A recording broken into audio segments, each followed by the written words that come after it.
Bom dia, mesa, bom dia a todas e a todos. Meu nome é Clarice, eu sou assistente social do Ministério Público do Estado do Paraná, integro a Câmara Temática de Direito à Cidade do CRES. Eu estou sentindo extremamente contemplada com a mesa de hoje, com a mesa de ontem. Eu acho que a gente está conseguindo atingir os objetivos a que a gente se propôs, quando cada um nos seus espaços e nos seus conselhos regionais propôs, e nos próprios descentralizados propôs essa discussão. Não sei se agora é o momento, assim, talvez não seja propositivo agora e talvez não seja nesse espaço que a gente deva construir essa proposição que eu vou colocar, mas que a gente tem que pensar, talvez, em continuar esse debate, uma leitura uma conclusão, uma leitura que a gente está fazendo. Nessa trajetória toda dos últimos 30, 50 anos, né, de reformulação do serviço social, de envolvimento do serviço social com as organizações da sociedade, o que a gente tem visto, principalmente na mesa de ontem, que em cada espaço, em cada realidade regional, local, a gente tem conseguido fazer essas aproximações com os movimentos sociais, com as organizações da sociedade, com os fóruns, né, que fazem a articulação e a discussão da política urbana e da questão do campo e da cidade. Talvez esse trabalho a gente tenha conseguido fazer e a gente já está tendo um retorno dessa nossa visibilidade de atuação e desses movimentos também perceber os assistentes sociais como sujeitos coletivos que fazem parte da mesma luta. Entretanto, o que a mesa coloca aqui hoje de novo, e após algumas intervenções que a gente viu ontem, dá a impressão que a gente perde um pouco essa historicidade ou essa forma quando a gente entra no campo da nossa intervenção profissional no dia a dia. Dá a impressão que realmente a gente, nesse caminho todo, teve algumas perdas, que ontem já foi visto aqui, algumas pessoas já colocaram, a professora Isabel colocou ontem, a Tânia reporta isso hoje novamente, e talvez seja esse o grande desafio para a gente continuar construindo no espaço, né, da categoria do conjunto CFES-CRES, como a gente trabalhar essa unidade do serviço social, que isso não se constitua como assim, esse conselho, esse grupo de profissionais, como que a gente vai lidar, eu acho que assim, é esse desafio, enquanto categoria profissional, a gente se fazer nessa leitura, como a gente consegue se aproximar com os movimentos e com as organizações. A gente não conseguiu fazer isso como uma unidade de categoria profissional. E, ao mesmo tempo, fazer essa discussão com a transversalidade, com todas as outras políticas públicas. Então, assim, se a mesa quiser continuar fazendo alguma fala sobre isso, alguém mais contribuir, talvez a gente precisasse continuar, fazer essa discussão com mais sistemáticas, né, junto ao conjunto CFES-CRES. Desculpa. Isabel Cardoso. Que ficou aqui para Isabel. o pessoal coordenado. Depois é Tatiana. Você controla o microfone aqui e não sai daqui.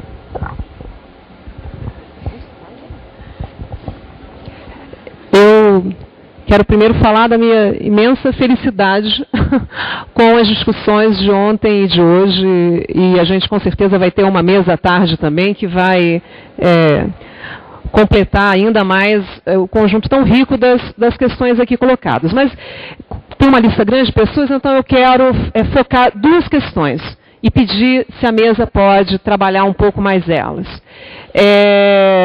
Eu acho que Raquel e Tânia colocaram questões importantes já, de alguma forma, trabalhadas em outras mesas. E eu quero aqui recuperar duas dimensões. A dimensão do trabalho, a dimensão da memória. Para a nossa profissão, independente do campo do urbano e da política urbana, isso são elementos transversais a toda a nossa profissão. Mas, como é do urbano que estamos aqui trabalhando e conversando, então é sobre isso que eu vou falar.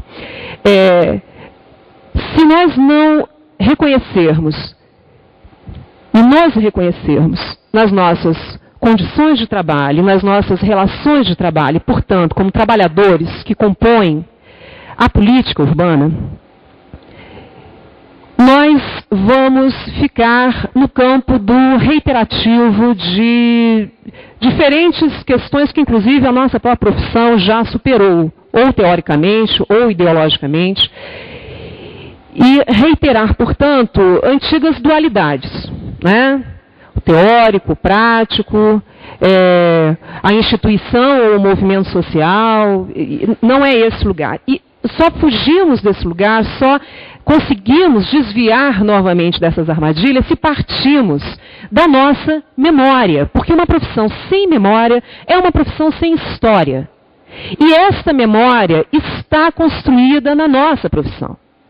Quando Tânia lembra aqui a experiência do Inocop, quando é lembrado aqui o que nós já acumulamos no debate sobre educação popular, participação, desenvolvimento, esses elementos não são contemporâneos, não estão vindo de hoje com um caderno de orientação do trabalho social. Não é o caderno de orientação de trabalho social que nos dá as normativas em relação ao trabalho de serviço social. O que eu quero dizer com isso? Especificamente, é que nós acumulamos elementos na nossa profissão, teoricamente, ideologicamente e na nossa ação política, que nos permite partir deste lugar da memória para abrir as portas da história da nossa profissão e saber que para o componente de participação social, o assistente social tem o que falar, tem o que contribuir na formulação da política e tem o que contribuir na execução da política. Do ponto de vista ambiental, é verdade, temos muito ainda, Raquel, né, que trabalhar para dentro da formação profissional, porque o trabalho vai ter que ser militante para dentro da formação profissional. Porque a verdade é que nós não produzimos uma discussão que pudesse, ainda que partindo da tradição marxista, a verdade é que nós acabamos reiterando elementos de uma visão ambiental muito pouco dialética na relação entre natureza e sociedade. Né? E aí caímos facilmente nas armadilhas do componente educação ambiental do caderno Cotes, achando que a gente vai produzir efetivamente algum critério de justiça ambiental trabalhando com caixa de gordura em condomínio. Conclua, então essa questão, ou então ensinando aos nossos moradores como é que a gente vai fazer outros elementos que no campo, efetivamente, uma política ambiental e uma dimensão ambiental não se reduzem apenas à forma como se organiza a vida naquele condomínio. Então, a gente precisa, eu quero falar muito nisso, que a gente pudesse aproveitar mais a fala aqui das duas colegas, que é nós como sujeitos do trabalho, a nossa ação política está neste campo. E é isso que nos distingue, inclusive, de outras características de ação política. Né? Mas é deste campo, enquanto trabalhadores, que nós podemos reivindicar uma ação política nos nossos conteúdos do trabalho. E a memória, porque uma profissão sem memória, eu repito, é uma profissão sem história. E nós temos história profissional. A próxima é Tatiana. Gente, a gente pede um esforço, eu sei que é cruel, mas vamos fazer um esforço para cumprir o tempo, por favor. Bom, queria também, eu estou numa felicidade que eu vou contar de sair pulando daqui, né? Eu queria, assim, acho que foi muito acertada, né, essa iniciativa que você fez, né? E nesse momento, com essa maturação, com esse acúmulo, inclusive de forças políticas, porque botar todos aqueles movimentos na mesa requer uma legitimidade, um respeito, né? Que eu acho que é isso que a gente precisa olhar. E assim, eu já tinha, a Tânia conheço de longa data, né, e Raquel já tinha ouvido no GTP, né, então assim, eu queria trazer um pouco alguns elementos dos desafios que talvez a gente não vai ter momento nesse seminário, porque talvez não era o sentido dele, né, acho que a gente precisava primeiro gerar essa sinergia do que já existe, dessa história, desses acúmulos. Mas assim, eu acho que a fala de vocês é muito clara, o que está em disputa é projeto societário. Né? E aí não se trata de uma defesa defesa corporativa, de constrangimentos em relação à categoria, né? Um pouco nessa linha da Bel. Acho que a discussão aqui não está na gente viver a angústia, mas o que eu faço lá na ponta, né? Acho que isso, né? Acho que a discussão toda tá, por exemplo, em a gente olhar para todo esse campo do serviço social, né? Dos assistentes sociais, em todas as áreas, que de uma forma ou de outra, está todo mundo dentro desse modelo de desenvolvimento. Está todo mundo incidindo sobre políticas no campo e na cidade, né, de alguma forma. Seja nas políticas sociais, seja nas políticas setoriais urbanas.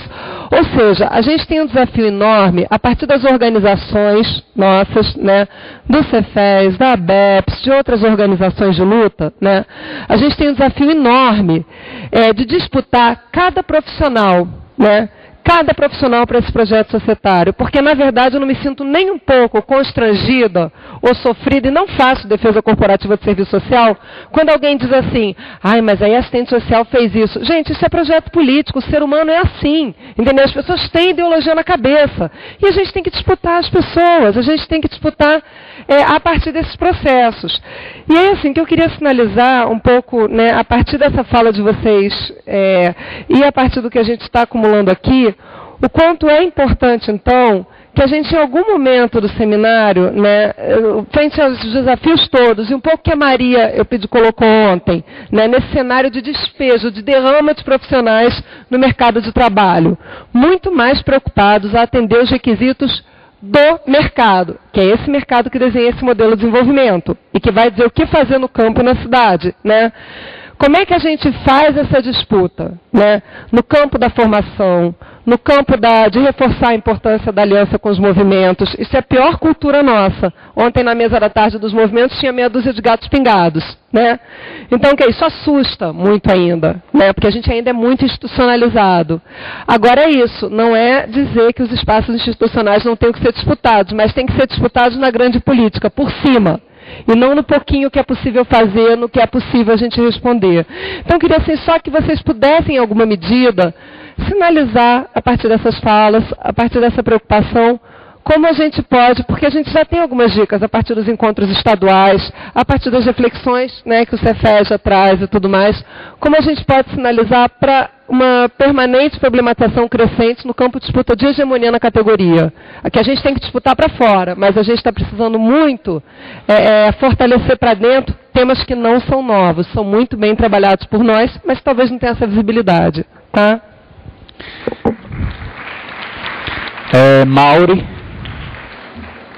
Mauri. Ah, tá ali. Mauri Cléa. Depois Zezé da UFOP. Bom, primeiro bom dia a todos e todas, né? Eu acho que, na realidade, eu estou muito emocionada, né? Porque eu acho que esse debate era um debate que a gente vinha, né, há muito tempo querendo, né, é uma discussão desde os congressos nossos, onde essa discussão fica sempre à margem, né. Eu acho que a própria comissão, formada pelos vários CREs, né, que contribuíram nessa discussão, que pensaram nessa temática, nessa mesa, que foi aprovada no encontro, para mim é assim, realmente muito bom estar aqui, né. E aí, assim, eu acho que eu estou também satisfeita com as duas falas que me antecederam, tanto da Isabel como da Tatiana. E aí eu escrevi o seguinte, né? Eu gostaria, né, que a gente realmente trabalhasse, assim, quais as estratégias, né, desse trabalho social numa realidade de terceirização, né, muito grande nesta área. Isso eu acho que a gente está lá no encontro nosso aprovado, que a gente defende concurso público, né, para desenvolver as políticas sociais, que o Estado é que tem que bancar essas políticas sociais, e aí, né, a gente vê um montante de terceirização exatamente nessa política. E aí, assim, uma descontinuidade de tudo isso que a gente vem discutindo, né? Que a gente sabe o que é participação popular, que a gente sabe o que é uma série de outros conceitos que estão lá. Então, assim, a minha vontade realmente é rasgar aquelas orientações que a Caixa Econômica dá, porque eu estou lá na ponta trabalhando com ela, entendeu? A minha vontade é rasgar todo aquele material, porque porque eu acho que a gente sabe sim o que tem que fazer. Se a gente abrir o nosso código de ética, nos princípios fundamentais, está lá dizendo toda a nossa orientação do nosso trabalho, o que nós devemos fazer. E nós não precisamos daqueles cadernos, nós não precisamos nada daquilo.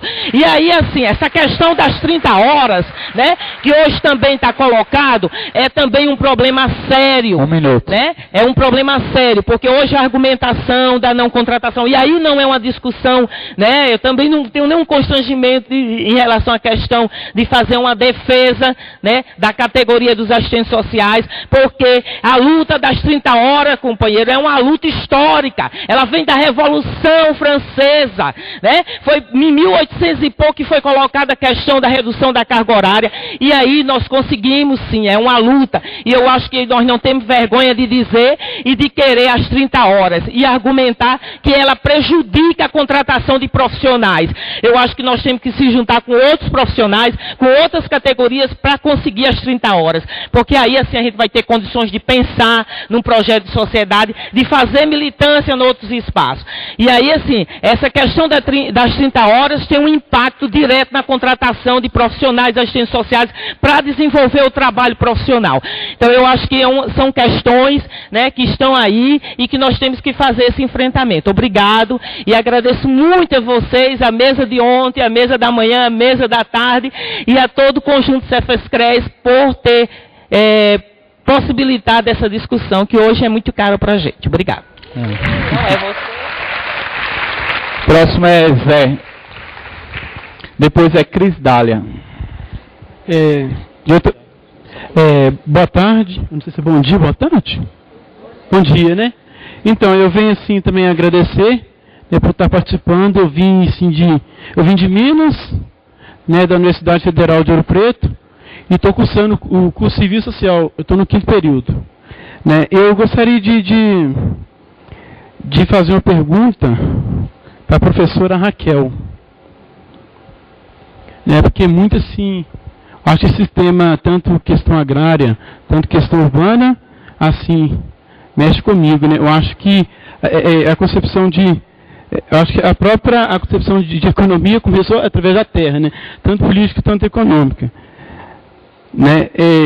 Porque assim, a luta, assim, a gente sabe também que no Brasil a luta pela terra, né? Assim, ela vem assim, tem um tempo, né? Não é de agora, é desde antes, né? É desde assim, muito antes do MST e tal, aquela coisa toda. Tem aqui, é uma luta parece que começou, se não me engano, com os grandes grupos religiosos também, né? Tá. Aí depois você tem a Vila Campesina, né? Depois você tem também, para ajudar também, o Partido dos Comunistas, né? O PT, a Igreja, com a SEBS, a Teologia de Libertação, né? Em virtude, e isso aí também culminou também, acredito que culminou também com um grande o fortalecimento também de um próprio mercado também. Um minuto. Um mercado também nacional, né? Por causa de que um dos motivos também, ou seja, em virtude do grande aumento também das próprias cidades, né? Da própria cidade dos trabalhadores. Então aí você tem uma nova configuração depois, que a questão essa configuração do próprio capital, né? Aí eu coloco diante dessa, não pergunta tempo, que pena. Eu coloco diante dessa nova configuração, né, em que se encontra o capital, né? Uma vez que este ainda é determinante nas relações sociais. Pois bem, como ter um debate que vai além das aparências neste contexto, sem ficar em discursos muitas vezes vazios, que também na maioria das vezes dá margem para o argumento neoliberal, que nega às vezes até uma formação de uma política agrária, em detrimento da mecanização, né? Ou seja, que essa mecanização, ela é uma estratégia também do próprio capital, igual como foi comentado pela professora. Né? E além disso... Vai concluir, por favor. Só para terminar, porque você não tem como. Então, através disso, então você tem o quê? Você tem uma defesa também por parte do neoliberal, uma estabilidade inflacional, né?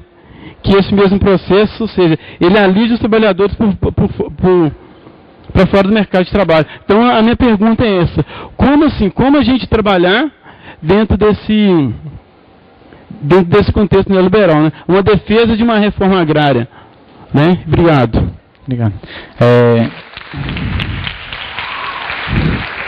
Cris Dália, depois é Rosângela Paz. Tá. Bom dia. Eu sou Cris Dália, sou estudante também do Serviço Social da UFOP, da Universidade Federal de Ouro Preto. Só divulgar um pouquinho do trabalho que a gente faz lá. Lá a gente tem o Centro de Difusão do Comunismo. Junto com esse centro, a gente tem a Liga dos Comunistas, que é um grupo de estudo marxista. E a gente faz um trabalho com a mineração, os trabalhadores da mineração, lá da região dos Inconfidentes, né, que a gente trabalha a questão da exploração do trabalho, a questão da miséria da região e a questão também da exploração do meio ambiente. Eu, como estudante apaixonada por essa temática,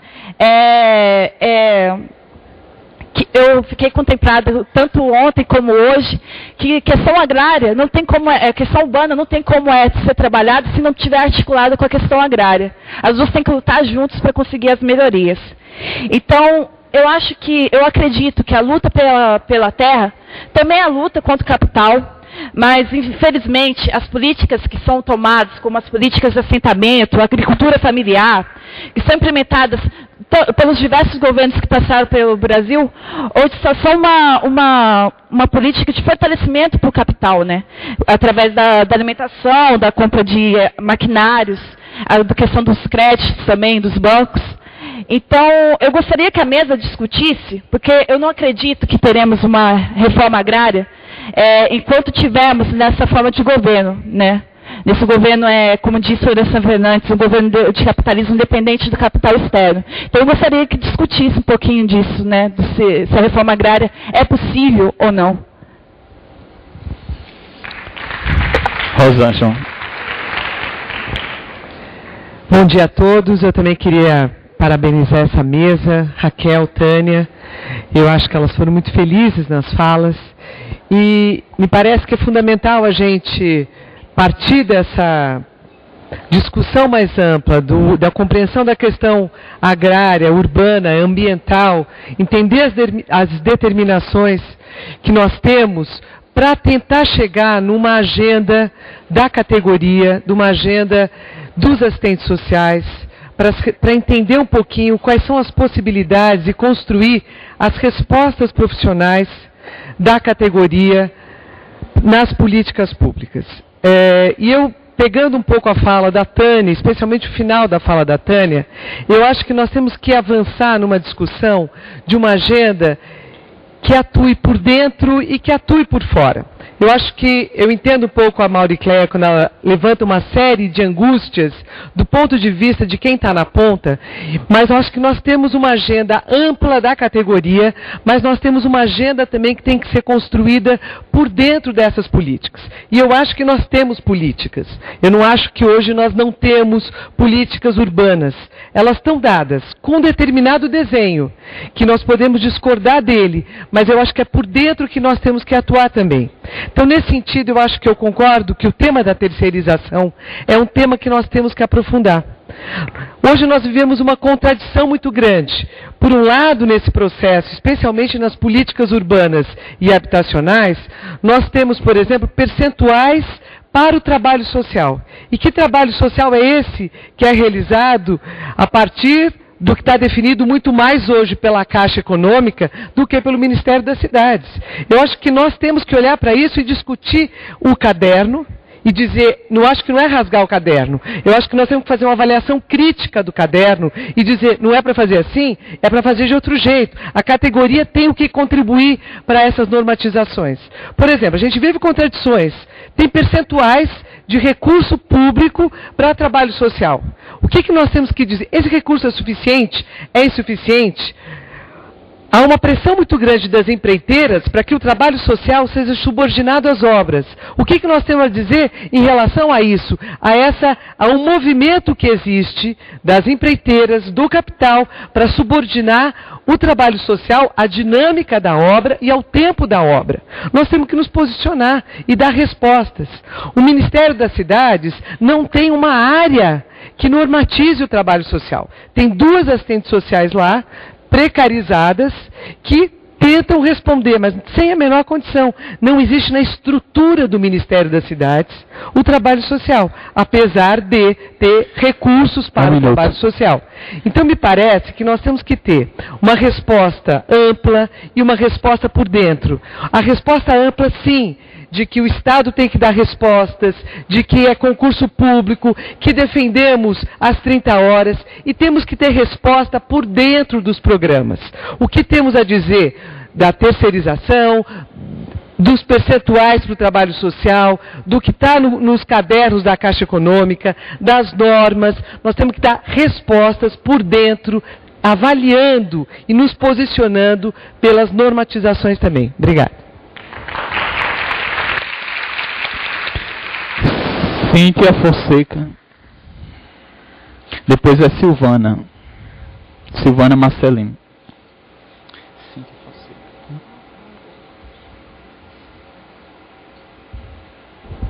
Bom dia.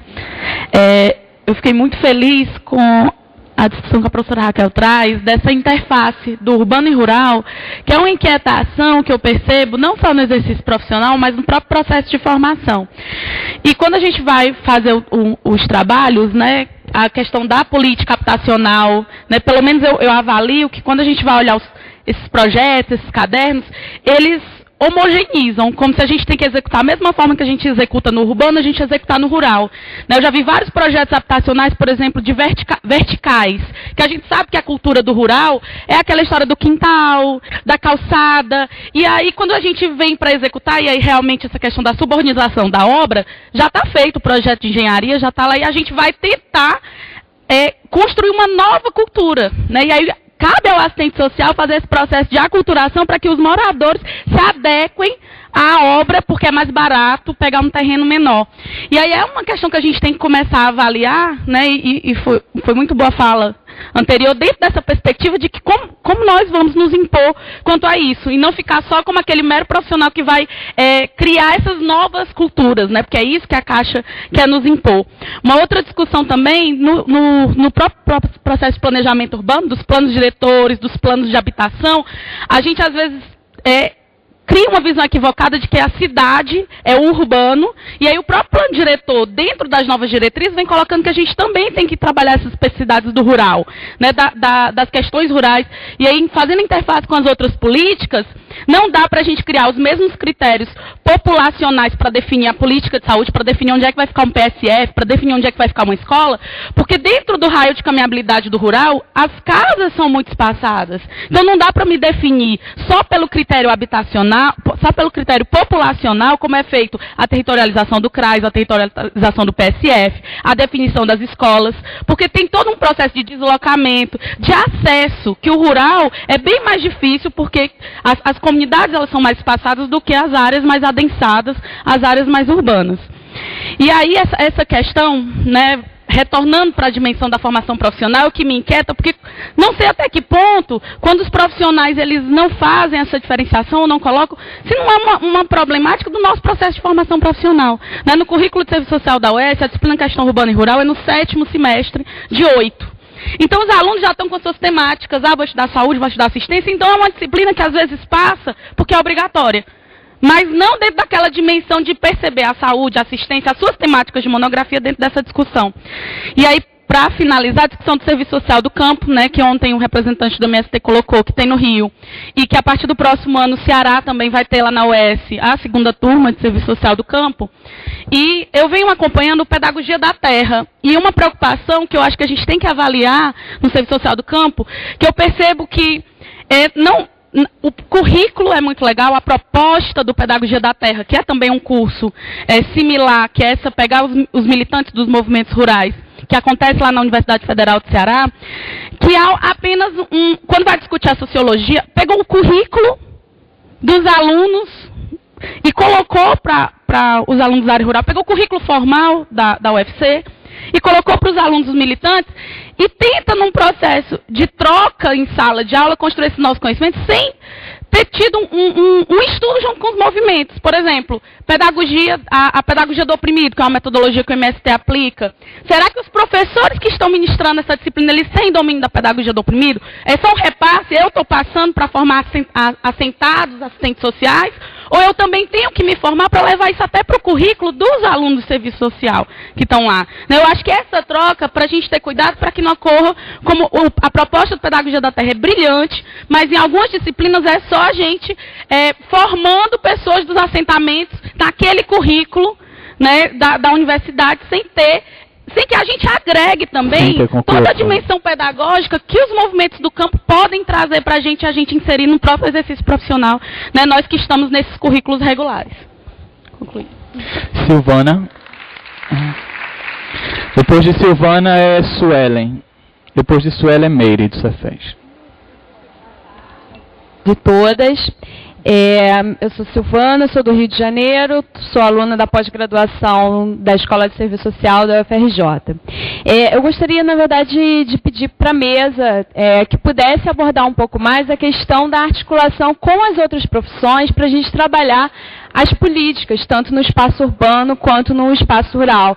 A gente tem um acúmulo, a gente tem um debate dentro da nossa categoria, mas outras categorias também têm, em alguns aspectos até muito mais amadurecidos, e a gente tem, ao meu ver, uma dificuldade ainda de estabelecer essas articulações. Ontem a Tatiana enfocou com a dos movimentos sociais, que acho também importantíssimo, mas também de pensar um pouco essa perspectiva de outras profissões. A gente tenta a todo momento nos reportar uma visão de mundo na perspectiva da totalidade, mas ainda na prática eu acho que a gente ainda acaba se submetendo à divisão setorial das políticas, tal como está estabelecido no governo, e então pensar um pouco essa articulação, para que a gente comece de fato a exercitar na prática, mas também na formação, que, como a companheira acabou de dizer, ainda é também muito setorizado. E lá na Escola de Serviço Social a gente nem tem no currículo, é eletiva uma outra professora que se dispõe a dar a disciplina, por exemplo. Então, e a gente acaba, nesse sentido, talvez até reproduzindo uma certa hierarquia de discussões dentro da categoria. Então, a gente pensa muito pouco esse urbano, e esse urbano é numa transversalidade com outras políticas, e tentar, então, fazer esse exercício, a gente pensar um pouco mais a perspectiva de totalidade. Obrigado. Suelen. Bom, gente, bom dia. Eu queria pedir desculpa pela minha voz, assim, eu estou meio rouca.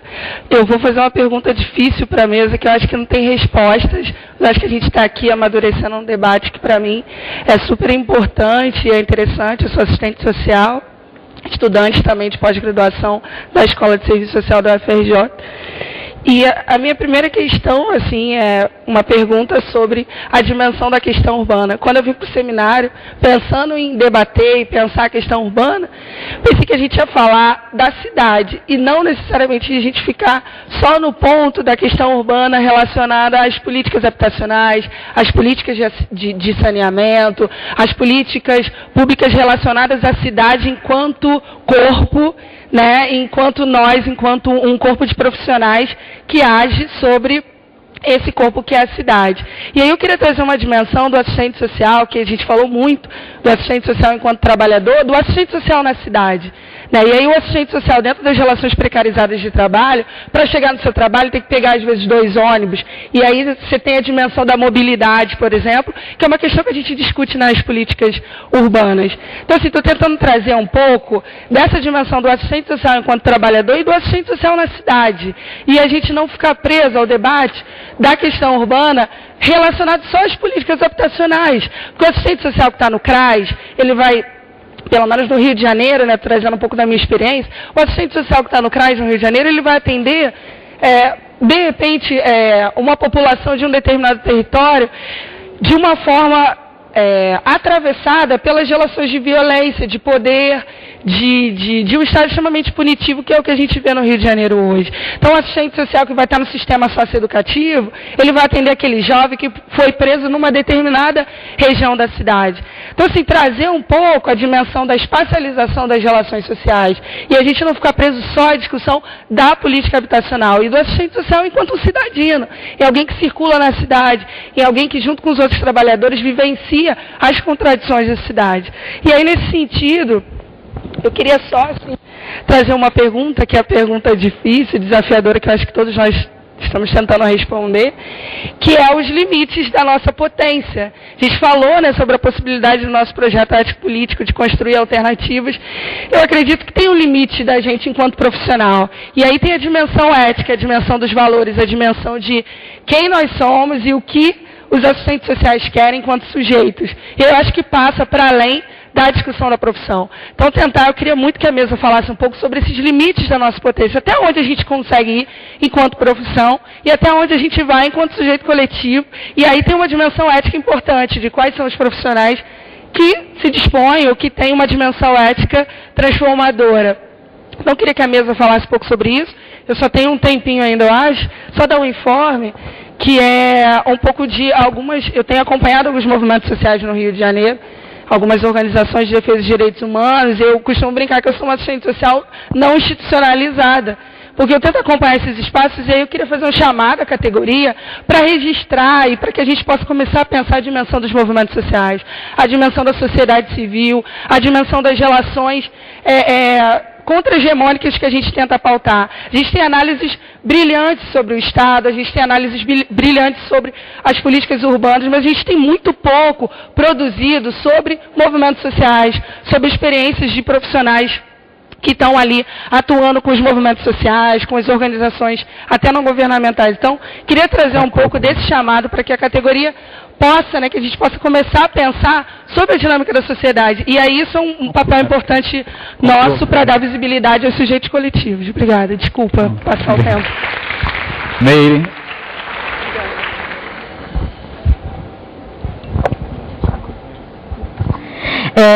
Bom dia para todos, bom dia para a mesa também. Quero dizer que também, como várias outras pessoas que vieram aqui, eu estou muito feliz com essa mesa, né, com a contribuição da professora Raquel, com a professora Tânia, e dizer que esse seminário, ele representa um marco no debate, né, do conjunto, mas um debate que, não da forma central que está assumindo nesse seminário, ele já vem se colocando no âmbito da discussão da Seguridade Social. E aí, nesse sentido, fica como desafios para o conjunto, e aí particularmente também para os CREs, né, um aprofundamento desse debate, junto também à categoria, apesar, né, da realização dos seminários estaduais, locais, que já foram realizados, da articulação com a universidade, nesse sentido, que tem uma contribuição super importante. Mas ainda nessa perspectiva de contribuições para o conjunto, eu queria que, se possível, vocês também pudessem sinalizar que outros desafios a gente, enquanto conjunto CFES-CREs, pode estar incorporando para garantir, né, que a gente avance mais nesse debate do direito à cidade, nessa perspectiva que a gente está discutindo. Outra questão que eu queria trazer, na verdade, recolocar, que ontem, inclusive pelo avançado da hora, acho que não foi possível, quando a gente pensa no direito à cidade, a gente está pensando, obviamente, em vários sujeitos, em várias populações. Uma população que você citou, a população rural, né, como uma população historicamente visibilizada, inclusive nos próprios cadastros. E aí eu queria novamente recolocar a população LGBT, que está no campo e está na cidade e que historicamente é invisibilizada, na verdade é negada a sua própria existência enquanto sujeito político, enquanto sujeito coletivo. Claro que a gente vivencia do ponto de vista mundial e nacional um posicionamento e um fortalecimento desse movimento social, que é o movimento LGBT, com necessidade de se fortalecer muito mais, numa perspectiva, inclusive, de compreender qual é o seu projeto societário, porque no âmbito do movimento isso, certamente, tem muitas disputas, e particularmente, no meu entendimento, a perspectiva hegemônica do movimento não está na direção dessa clareza de um projeto de sociedade, assim como nós defendemos. E aí se impõe, então, para nós como assistentes sociais, reconhecer o peso da homofobia, da lesbofobia e da transfobia como um elemento impeditivo, efetivamente, do acesso à cidade. Do acesso à cidade que vai das questões mais simples às mais complexas, né? De você poder alugar ou comprar um imóvel quando se trata de um casal de lésbicas ou de gays e como é que isso chega ao profissional e como é que ele lida com isso. A gente já tem alguns instrumentos que nos resguardam, né? Como a Resolução 489, como a Resolução 615 do nome social, né? Recentemente publicada, mas esse é um debate que enfrenta uma cultura hegemônica do heterossexismo que também está presente na nossa categoria e que é importante que a gente possa desconstruir essa perspectiva da heterossexualidade obrigatória para poder pensar de outra forma. E aí, só para exemplificar uma questão simples, né? No nosso roteiro, né? Para nos ambientarmos em relação a várias questões. Obviamente isso é uma questão importante, né? Como comissão organizadora, né? A gente entende que isso é super importante, que vem as opções LGBT, porque anteriormente, há um tempo atrás, nem isso, né? Muitas vezes se colocava. No entanto, essa própria formulação representa uma lógica de gueto, né? Que não é o que a gente está tentando, não é nessa perspectiva que nós estamos afirmando aqui. Então, eu queria realmente pensar o direito à cidade numa perspectiva em que não precisássemos construir ou reforçar ou referendar guetos, particularmente em relação a essa população. Obrigado. Encerraram-se as intervenções, né, orais aqui, e aí eu vou passar para a Eleni para que ela possa ler a pergunta que veio da internet, né, do chat, pelo site do Cefes, está sendo transmitido online. Bom, a pergunta é de Flander Calixto, do Serviço Social da FACIP, UFU, Ituiutaba, Minas Gerais. A pergunta é endereçada à professora Raquel, e aí ele coloca, né, que ele não consegue ver a atuação dos assentamentos sem os recursos que vêm da extensão. Né? A universidade ajustada, entre aspas, não oferece recurso para ações formativas no campo. Temos que recorrer à extensão para desenvolver projetos políticos e comprometidos. Mas a prioridade dos órgãos de fomento são sempre para a pesquisa. Então, como você vê isso, se nosso compromisso ético é com a classe trabalhadora excluída? Gente, a tarefa é árdua aqui por conta do tempo, mas isso também é um pouco do ônus, né, nosso coletivo, de estar chegando um pouco tarde, né, fora do limite da programação. Então, a gente vai passar aqui para a Tânia e Raquel, para que elas façam um esforço diante do conjunto de problematizações e contribuições que foram colocadas aqui, né, para que elas façam esse esforço de em 12 minutos tentar, né, dar as respostas aí a vocês. A gente vai tentar aqui fazer um limite, né, dialogável aqui, 12 chegando a 15, para que a gente possa ir para o almoço, tá bom? Eu estava perguntando aqui comigo se eu vou ter mais 1h30 para poder tentar dialogar aqui com várias questões tão importantes e interessantes, destacadas, né? Quanto tempo eu tenho? 12 minutos? Eu tenho quase 1h30, tenho 12 minutos. Tá quase ali, né? Bom, eu vou tentar, é evidente que não vamos conseguir abarcar todas as questões, mas eu vou tentar elencar alguma coisa. A Clarice, do CRES, até colocou a questão do fomento a esse sujeito coletivo, né?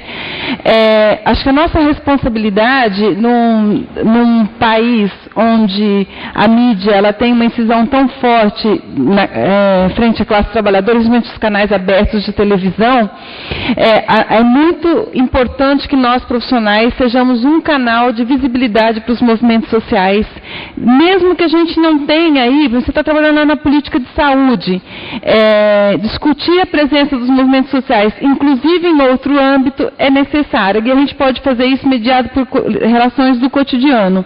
De repente apareceu na televisão ontem que um bando de desordeiro fez tal coisa. Então, quem são esses desordeiros? Porque eu fiz uma pesquisa na minha região, ainda sobre esse trabalhador rural, os trabalhadores rurais assalariados que conhecem assentamento e assentados não são contra a reforma agrária.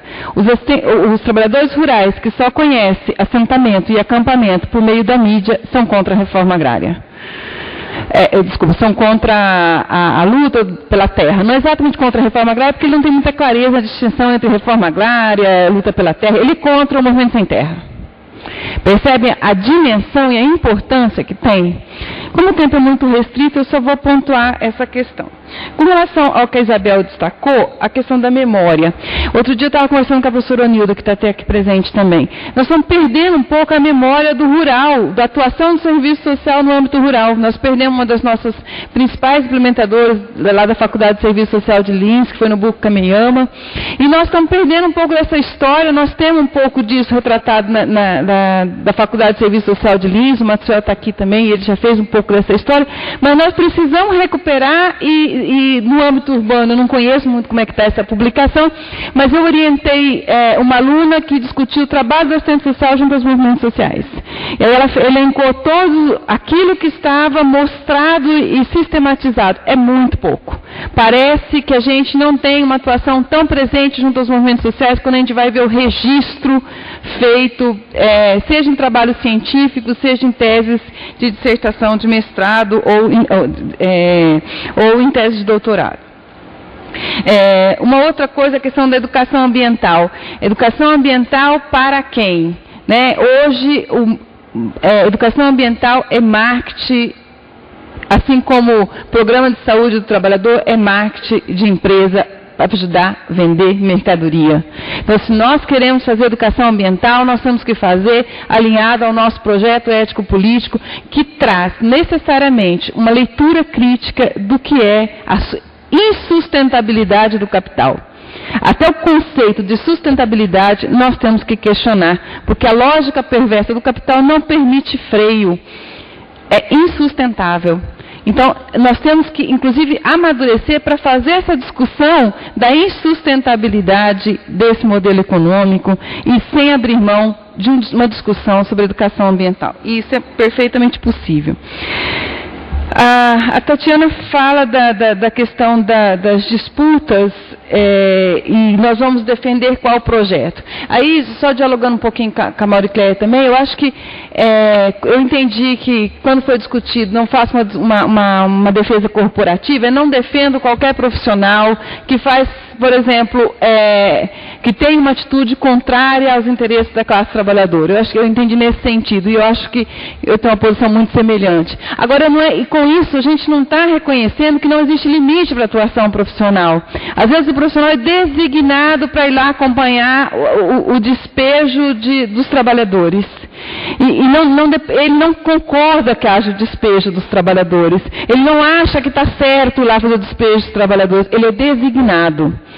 Então, se a gente não conseguir dimensionar com esse profissional também essa angústia, nós vamos perder esse profissional. Então, nós temos que ir lá fazer a discussão com ele de como é que nós podemos fazer isso. Estar junto com ele. Para ver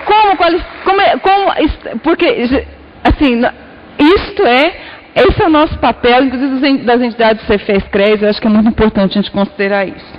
Bom, com relação ao que a Mauricléia coloca, né, quais estratégias para a gente trabalhar a terceirização? Isso a gente tem que fazer coletivamente com outras categorias, do meu ponto de vista, porque o processo de terceirização é mais uma estratégia do capital para nos desmobilizar, para nos enfraquecer enquanto classe trabalhadora. Está acontecendo com a gente, está acontecendo com os trabalhadores do setor calçadista de Franca, com os trabalhadores. Aliás, a gente podia elencar aqui 1001 categorias. Então, nós temos que nos aliar para fazer essa discussão, porque isso nos coloca inclusive como profissionais de serviço social. Isso nos limita em demasia como profissionais de serviço social, até no sentido de ter uma ação mais incisiva na direção do nosso projeto profissional, que contrapõe a maior parte das orientações institucionais dadas pelas diversas empresas. Outro dia, conversando com uma empregadora, ela dizia o quanto ela era contra o trabalho das assistentes sociais, o privilégio do assistente social ter 30 horas, e a assistente social do lado dela, concordando, naquela situação angustiada, né? E eu pensando sobre isso, ela colocava, ela é motivo de chacota na empresa, porque trabalha 40 horas, eu ficava pensando, morram de inveja, não, mas não pode ser assim também, né? Na realidade, como coletivamente pensar estratégias para que o serviço social usufrua desse direito, porque o que é direito não é privilégio, né? E isso é lógico que nós acabamos de conquistar 30 horas, então tem N coisas que nós vamos ter que fazer, inclusive para evitar que se dê o nome de analista de desenvolvimento de recursos humanos, 40 horas o trabalho do assistente social. Então, como pensar isso? Eu acho que é um desafio que está posto, mas também, né, gente, a gente já luta tanto, a gente não vai conseguir dar resposta para tudo imediatamente. Nós precisamos ir pensando coletivamente, como dizia o poeta Antônio Machado, caminhante não há caminho, se faz caminho ao andar. E nós estamos fazendo, inclusive, o caminho dessas 30 horas, desse direito conquistado, que ainda não está com tudo, nós não estamos nem com todas as estratégias já montadas para esse enfrentamento, mas nós estamos montando. Bom, o que o José coloca, né, a questão da luta pela reforma agrária, num contexto neoliberal como o nosso, quais são os argumentos que nós temos para pensar a reforma agrária no Brasil? Nós temos um argumento legal da função social da terra, só que não se faz reforma agrária nesse país por uma questão política, né? Porque, na realidade, se mexe numa pedra fundamental, que é a propriedade privada, o direito de regulação sobre a propriedade privada, né? Eu sempre falo, olha, terra é um bem da humanidade, é como filho, você o tem, não significa que você pode tratar como quiser. Você tem que respeitar o filho e você tem que respeitar a terra. No entanto, neste país, a gente sabe que, aliás, a lógica do capital não respeita nada, não respeita a vida, não respeita a vida das suas diversas manifestações. Agora, como lutar por reforma agrária? Então, nós temos um marco legal, mas nós temos também uma outra questão dada aí na interface com o urbano, que é a discussão sobre soberania alimentar. Eu acho que esse é um argumento forte para a gente trazer para a sociedade, para a gente pensar a necessidade desta luta. E eu acho que uma outra estratégia que a gente tem é mostrar a luta instituída pelos movimentos sociais na busca do direito à terra, mostrar o quanto os trabalhadores têm interesse em cultivar a terra. Se você procurar trabalhadores rurais de assalariados rurais de pequenas cidades, se você, por um primeiro momento, você pergunta para ele fala, eu não quero. Por quê? Porque quando ele deixou a terra foi porque ele foi expulso por absoluta falta de condições de viver. Quando ele fala, eu não quero terra, ele quer dizer, eu não quero voltar para não ter condições de sobreviver. Se tivesse política de reforma agrária, com crédito agrícola, com tudo aquilo que implica a reforma agrária, ele iria correndo. E essa é a minha experiência de anos e anos de pesquisa nessa área. Os trabalhadores não deixaram de ter interesse na terra, apenas não querem a terra para viver lá, sem saúde, sem como transportar, sem como produzir. É nesse aspecto que eles não querem a terra. Agora, um outro argumento que a gente tem com relação à reforma agrária, ele sumiu. Tem uma outra questão que depois eu vou para a próxima, a gente fica com muita pressa, né? Mas eu vou para outra questão, depois eu retomo essa, que eu acho que ainda tem uma outra coisa importante para discutir com relação à reforma agrária. Lembrei. Um outro argumento que a gente tem é o seguinte, 90% dos estudos, se você pegar o pessoal do CPDA lá do Rio de Janeiro, eles mostram que 90% das desapropriações ocorridas no Brasil são resultado de conflito agrário. Ou seja, não tem reforma agrária, tem política de assentamentos, e política de assentamento resultado da luta pela terra instituída pelos movimentos sociais.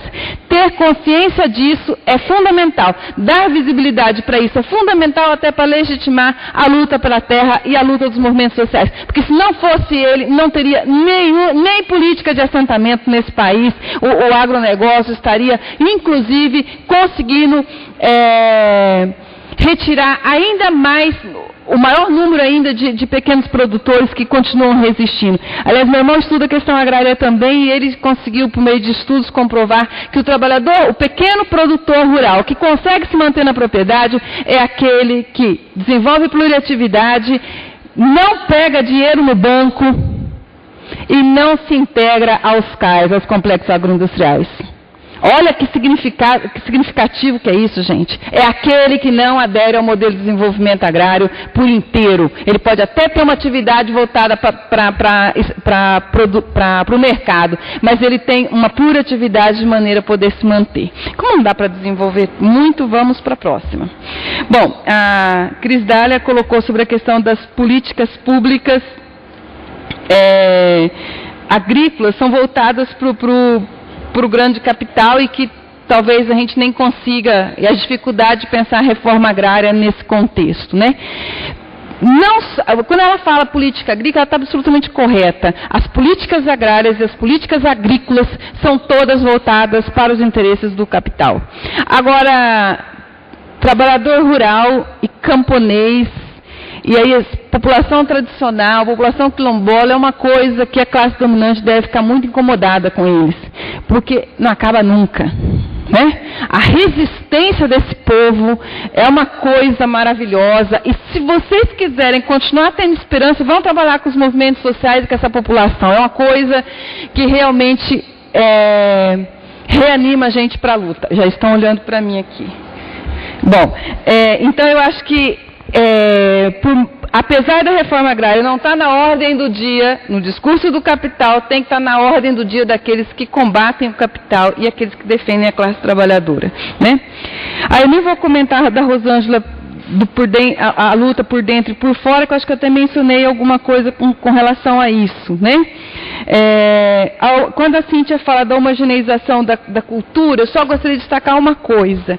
Nós temos que aprender e desvendar um pouco a própria cultura. Eu não sei se dá para chamar de cultura camponesa, porque é uma cultura mesclada, não tem uma cultura camponesa pronta ali instalada.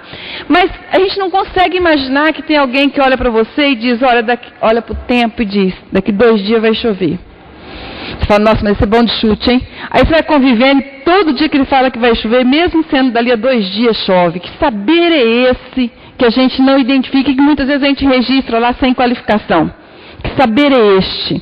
Então, nós temos que ter consciência que existe uma distância, inclusive, de classe, para a nossa apreensão do universo cultural das diversas populações, inclusive da população urbana que está aí na periferia já há algumas décadas.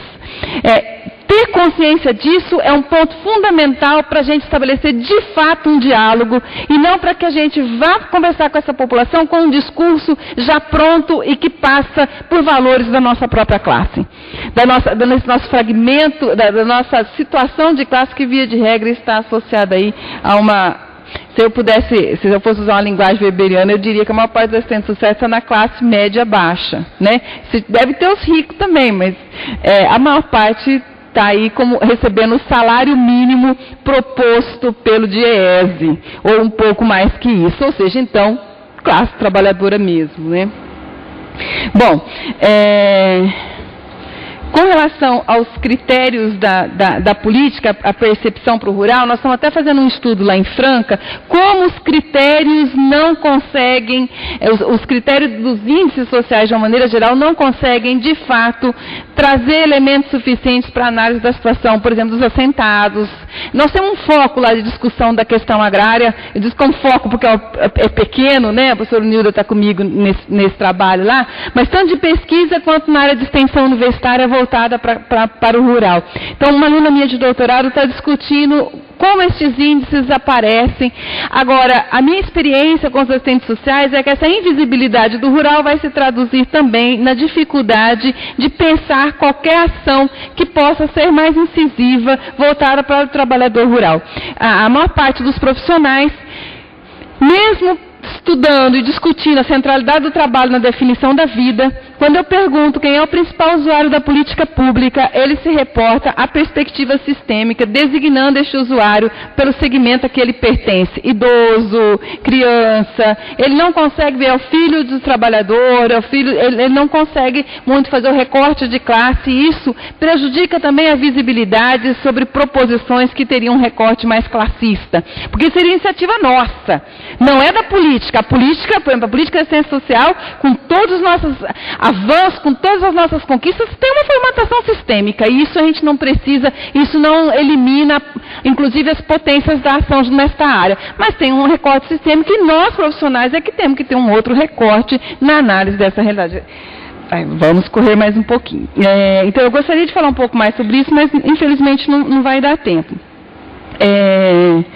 A questão da pedagogia da terra, o viés ideológico é ignorado, e aí eu diria para vocês, olha, eu já fiz experiência, é uma pena que não dá para narrar. Não adianta pegar quem não tem uma adesão ideológica a um projeto para executar esse projeto. Ele o faz do ponto de vista metodológico. E se a gente tem uma outra perspectiva, não adianta só essa parte técnica, né? Isso é preciso que a gente tenha muito claro. Eu já fiz essa experiência, pena que não dê para narrar. Uma outra coisa destacada aqui é a questão da extensão universitária. Também não vai dar para narrar para vocês. E até complementando aí com a questão da interdisciplinaridade e a discussão com outras profissões. Eu tenho uma experiência no Núcleo Agrário Terra Raiz, NATRA, que há mais de 10 anos desenvolve o trabalho ao apoio aos movimentos sociais rurais na região de Franca e Ribeirão Preto, lá no estado de São Paulo, e que é interdisciplinar. A potência da ação interdisciplinar, ela é muito maior, porque realmente nos ajuda a ter essa perspectiva de totalidade, nos ajuda e nos enriquece com os diversos saberes, mas tem que conseguir estabelecer um objetivo comum, e aí vem pelo recorte ideológico. Talvez essa é uma necessidade que nós temos, porque tem muita gente da sociologia, da agronomia, discutindo na mesma perspectiva que a gente, e nós temos que correr atrás, porque isso nos fortalece, isso nos ajuda a, inclusive, ter uma análise mais qualificada, porque o serviço social, ele é uma profissão jovem ainda, até no âmbito do amadurecimento intelectual. No Congresso, no IMPES, por exemplo, a discussão sobre a agricultura familiar e agricultura camponesa aparecia num trabalho sem polêmica, sendo que isso é extremamente polêmico. Então, na interlocução com outras áreas, nós vamos conseguir, inclusive, melhorar a nossa ação. O NATRA, na extensão universitária, já se reportando aí a questão mandada pelo site, né, pelo companheiro que fez pelo site, a questão da extensão universitária. O tripé da universidade pública, ensino, pesquisa e extensão, é um tripé manco. Tudo na extensão conta menos. Tudo. Para vocês terem uma ideia, se conta a qualidade da extensão pelo número de trabalho publicado e não pelo trabalho que você faz com a comunidade. Olha o absurdo que essa universidade nos coloca. O quanto conta coordenar um grupo, conta menos que escrever um artigo. Mesmo você coordenar um grupo o ano inteiro. Se você publicar na Qualizar, vale mais. Então, a extensão universitária, ela é parte desta universidade que está a serviço do capital em sua maioria. E o conceito de extensão vai piorar ainda mais, porque a minuta do novo plano vai piorar ainda mais a perspectiva da extensão universitária, se for aprovado do jeito que está proposto pelos pró-reitores. Mas, infelizmente, é uma discussão muito interessante, mas que eu não tenho condição de fazer aqui. Realmente, é verdade, a extensão não só não tem recurso suficiente, como não tem... não é valorada, não é valorizada, e basta ver o quanto se atribui para aquele que faz extensão, do ponto de vista de pontuar no currículo para entrar num pós-graduação, e quanto se dá para aquele que fez pesquisa e iniciação científica.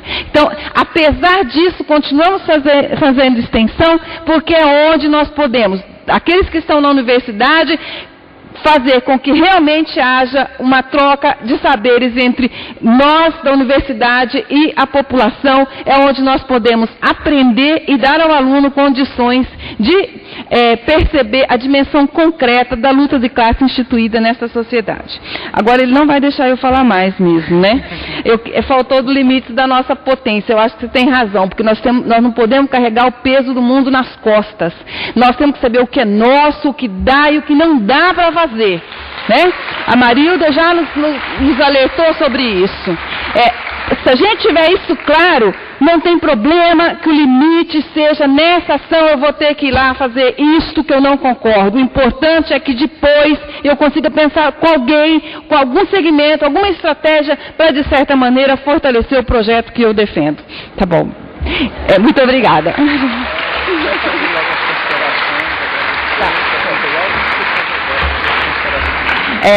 Como eu já falei muito, em respeito ao horário, eu nem vou fazer umas considerações finais, só vou dizer que eu achei muito profícuo, muito interessante a discussão e que eu acho que esse deveria ser o nosso primeiro encontro de muitos que deveriam acontecer para a gente discutir esse tema.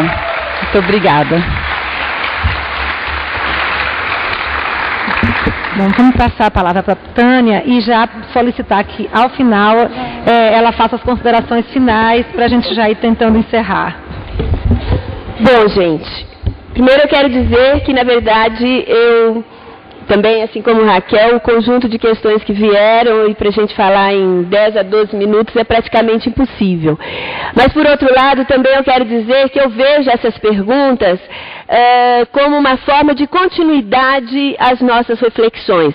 Não necessariamente de uma necessidade de respondê-las estritamente, mas no exercício que a gente faça de continuidade a esse nosso processo, né? E aí eu tentei organizar um pouco para dar uma certa velocidade às respostas e eu as vejo da seguinte forma. Então, quando a Isabel traz a questão da importância da memória, da nossa história, né, e foi um pouco esse o objetivo, quando rapidamente eu fiz aquele exercício, na verdade, tem um eixo, que é um eixo fundante nesse exercício, que é o lugar que a gente ocupa nesse processo, o lugar de trabalhador social, o lugar de pertencente a uma classe trabalhadora, e mais ainda, e aí já respondendo inclusive a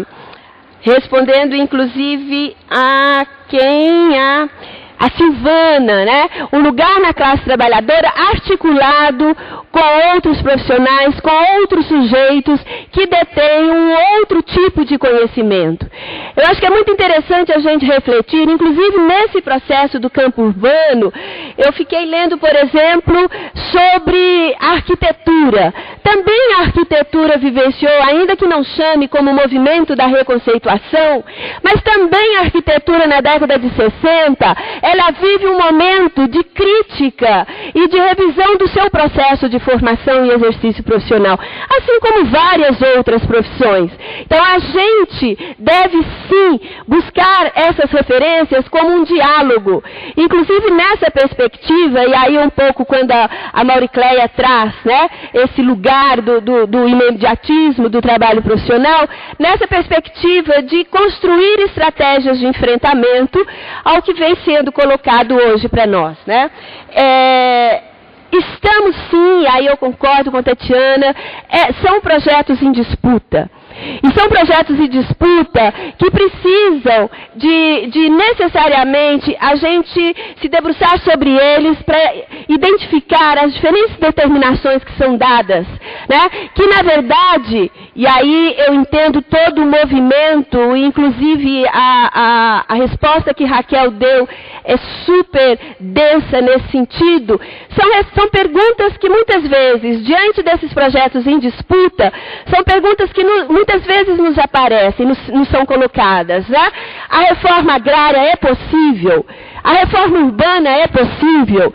Numa cidade do mercado, numa cidade negócio, numa cidade de exceção, como bem disse o professor Weiner ontem, nos coloca frente a isso. Será que é possível?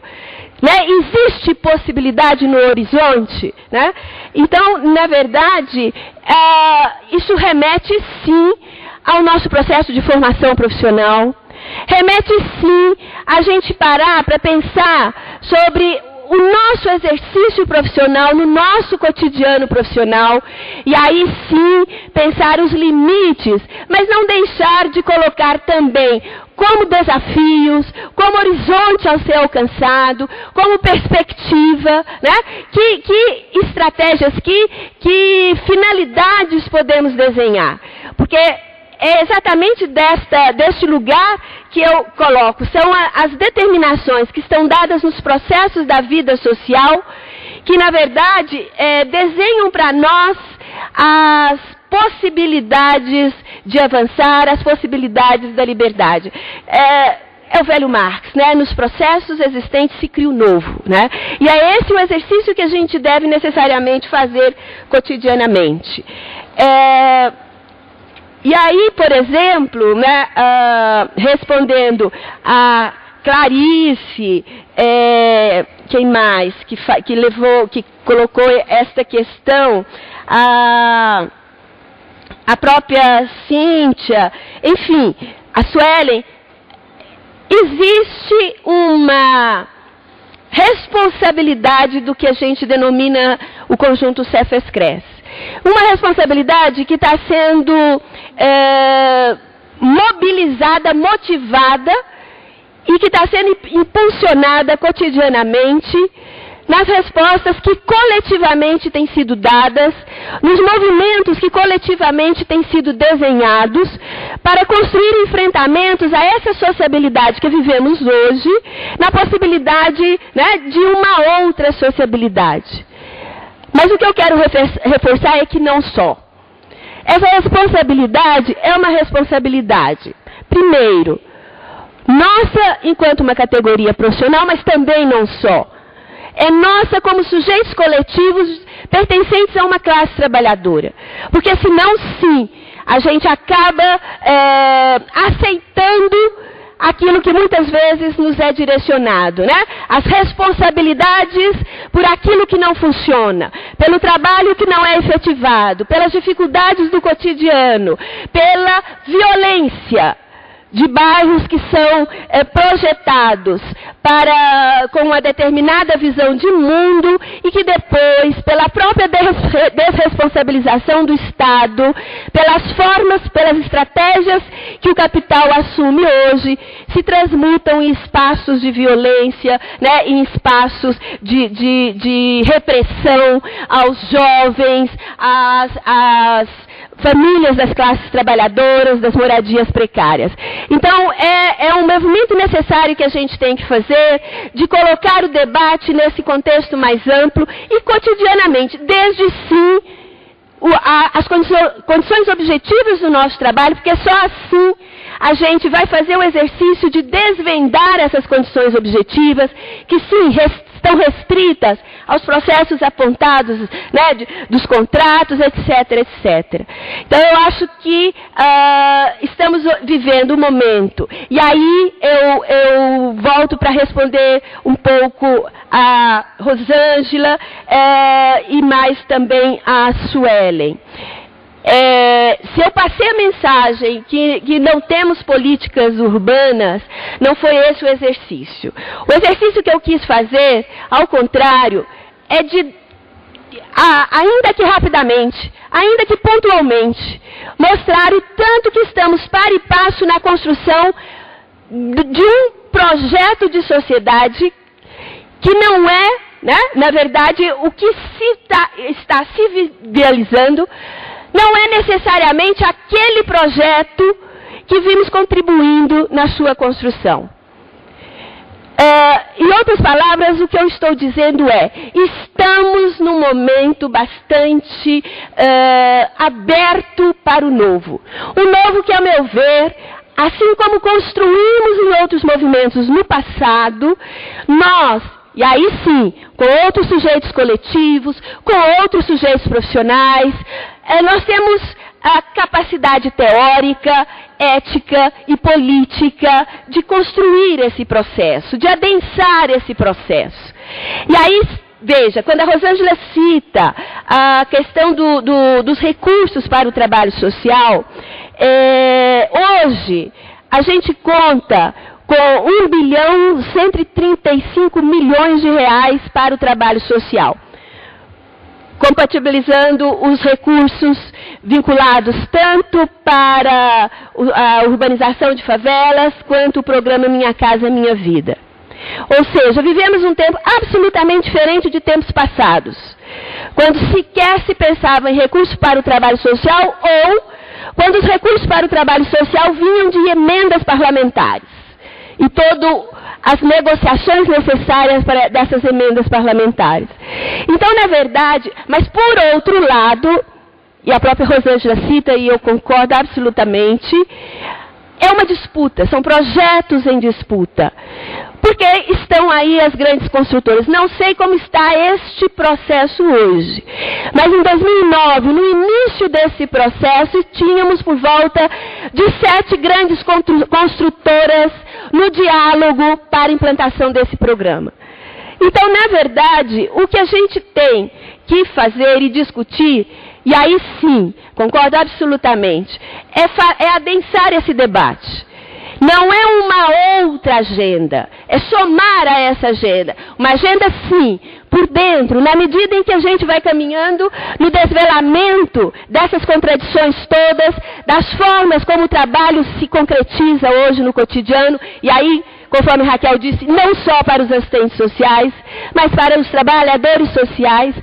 E mais uma vez eu reforço que a gente se some à agenda urbana que está em construção, uma agenda urbana que tem sofrido reveses, mas que os movimentos sociais, setores da sociedade civil que estão nessa luta, não têm considerado esses reveses como momentos definitivos de finalização de uma luta. Ao contrário, eu avalio que a mesa dos movimentos sociais ontem nos deu elementos bastante significativos para respaldar essa nossa fala. Eu avalio que esses reveses só devem nos impulsionar, né, nessa luta por uma agenda urbana, por uma sociabilidade que não é essa que a gente tem hoje.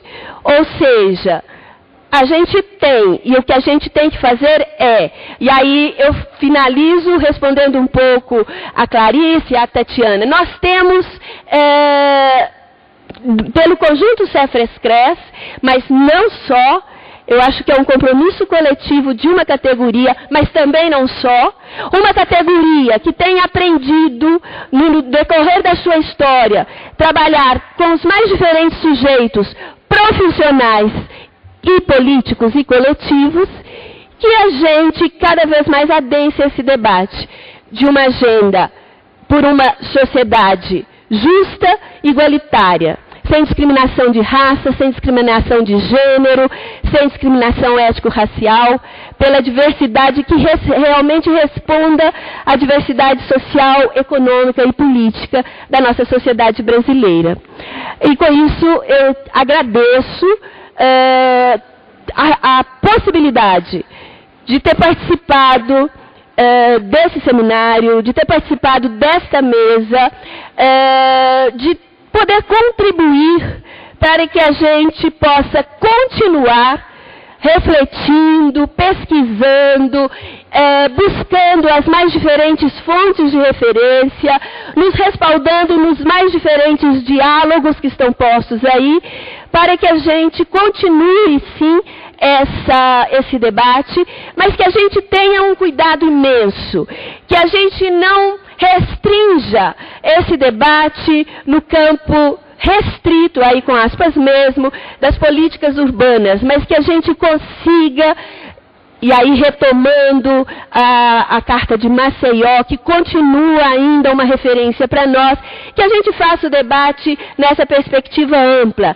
das políticas urbanas, das políticas sociais, e que a gente se organize nos nossos espaços de trabalho, nessa perspectiva coletiva. Não numa dimensão doméstica, do tipo, eu tenho a intenção, vou me sentar com o assistente social, eu da área urbana, vou me sentar com o assistente social do CRAS ou da saúde. Não numa perspectiva doméstica. Que a gente lute para que esse horizonte da intersetorialidade das políticas realmente se concretize para nós. Então, com isso, mais uma vez, eu quero agradecer a vocês a presença, principalmente a presença até agora, até 13h. Obrigada.